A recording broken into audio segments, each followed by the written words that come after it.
predicted things would change towards the end of times, and he's mentioning how societal changes will occur. What is going to change in culture? What is going to change in how people live, in how people interact? So we'll mention around 10 or 15 of the general trends predicted by our Prophet ﷺ. Of them, he explicitly predicted that our problem of this ummah would be an excess of wealth, a surplus of wealth, not a lack of wealth.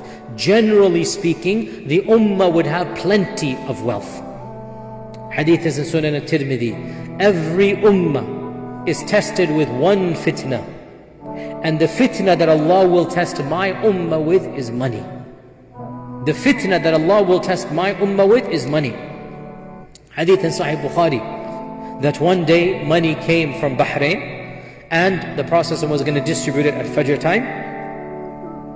So he prayed Fajr and he saw the masjid packed like it was Jum'ah. And he said, "It looks like you have heard that the money has arrived." They said, "Yes." He said, "I give you glad tidings, don't worry, you will get your money. But wallahi, I am not worried that you will be poor after I die. I am worried that this world will open its treasures to you, and you will compete with one another to see who has the most treasure. And in that competing, you will destroy yourselves like the nations before you destroyed themselves." So the Prophet ﷺ, when there was extreme poverty, when many Sahaba did not even have 2 pieces of cloth, when in the Madani phase, he himself ﷺ, as Aisha says, never ate to his full twice.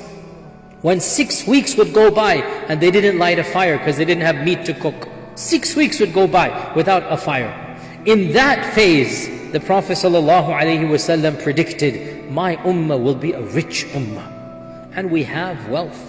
Even the lands that are deemed to be poor, their natural resources are of the most wealthy. Even, for example, Afghanistan that has a low GDP, the natural resources in terms of minerals, in terms of what it has, the world is salivating over it because of what it has. So the Muslim ummah is blessed with wealth. Mismanagement and greed is what has destroyed it. But we are a wealthy nation overall. And alhamdulillah, by and large, in many countries, the Muslims are living good lives, including the ones here in the Western lands as well. So our Prophet predicted this. He also predicted that evils would spread. And this is many, many things. For example, he predicted that people will stop trusting one another. The loss of amana, trust. He said, when people stop trusting one another, wait for Judgment Day, it's around the corner. When amana is lost, when people stop trusting one another.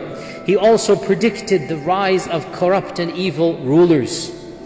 When people who are not worthy become leaders, he said, wait for Judgment Day. The worst become the leaders, wait for Judgment Day. He also predicted that there would be plenty of bloodshed and fighting.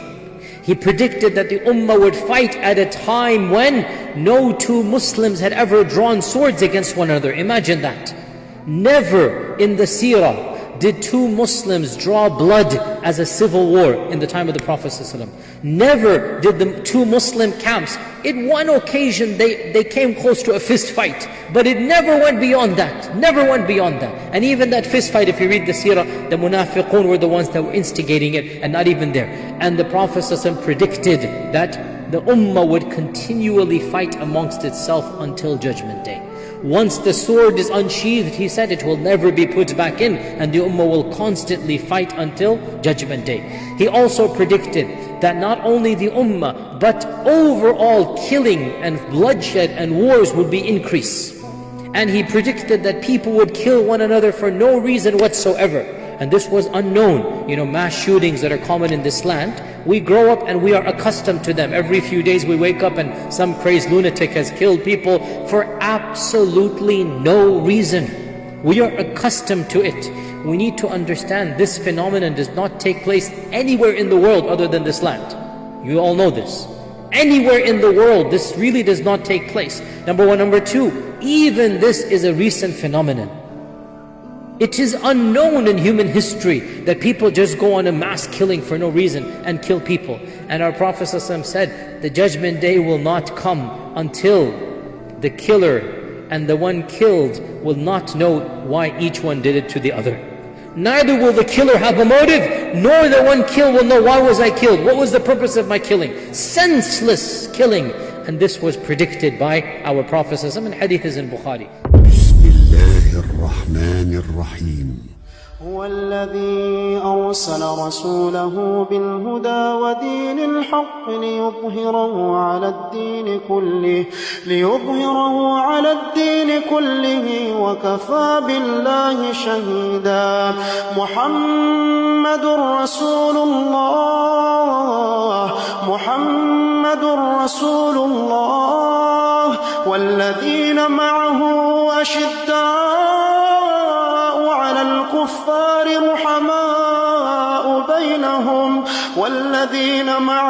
أشداء على الكفار رحماء بينهم تراهم ركعا سجدا يبتغون فضلا من الله ورضوانا سيماهم في وجوههم من أثر السجود ذلك مثلهم في التوراة ومثلهم في الإنجيل كزرع أخرج شطأه فآزره فاستغلظ فاستوى على سوقه يعجب الزراع ليغيظ بهم الكفار. وعد الله الذين آمنوا وعملوا الصالحات منهم مغفرة وأجرا عظيما.